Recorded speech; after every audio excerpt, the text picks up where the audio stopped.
નમસ્કાર દર્શક મિત્રો, હું છું બાબા સઈદ. વિજાપુરની ખબરમાં આપનું સ્વાગત છે.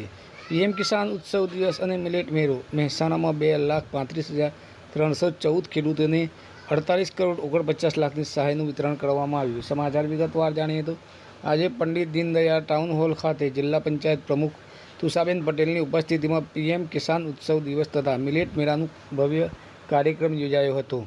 વડાપ્રધાન નરેન્દ્ર મોદીએ ગુવાહાટીથી વર્ચ્યુઅલ રીતે રાષ્ટ્રીય સ્તરે પીએમ કિસાન સન્માન નિધિ યોજનાના 22મા હપ્તાનું વિતરણ કર્યું હતું. આ હપ્તા અંતર્ગત મહેસાણા જિલ્લાના 2,35,314 ખેડૂતોના બેંક ખાતામાં ડાયરેક્ટ બેનિફિટ ટ્રાન્સફર દ્વારા રૂપિયા 48 કરોડ 49 લાખની સહાય સીધી જમા કરવામાં આવી હતી. આ યોજના હેઠળ દર વર્ષે ખેડૂત કુટુંબોને રૂપિયા 6,000ની સહાય 3 હપ્તામાં મળે છે, જેમાં આજે રૂપિયા 2,000નો 22મો હપ્તો વિતરિત કરવામાં આવ્યો હતો.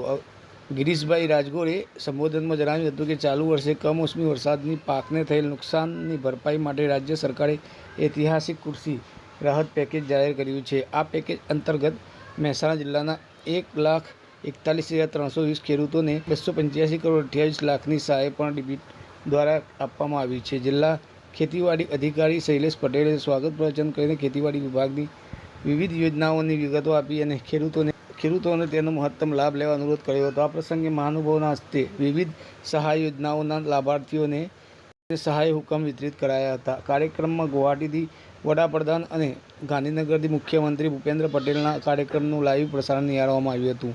જિલ્લા વિકાસ અધિકારી હસરત જૈસ્મીન, તાલુકા પંચાયત પ્રમુખ કલ્પનાબેન પટેલ સહિત અનેક અધિકારીઓ અને ખેડૂતો ઉપસ્થિત રહ્યા હતા. આ કાર્યક્રમ ખેડૂતોના કલ્યાણ અને તેમની આવક બમણી કરવાના સરકારના સંકલ્પને વધુ મજબૂત બનાવતો રહ્યો છે. હવે સમાચાર અપડેટ લઈને અમે ફરીથી મળતા રહીશું. ત્યાં સુધી આપણી વિજાપુરની ખબર ન્યૂઝ ચેનલને લાઈક કરો, સબસ્ક્રાઈબ કરો, કોમેન્ટ કરો. ધન્યવાદ.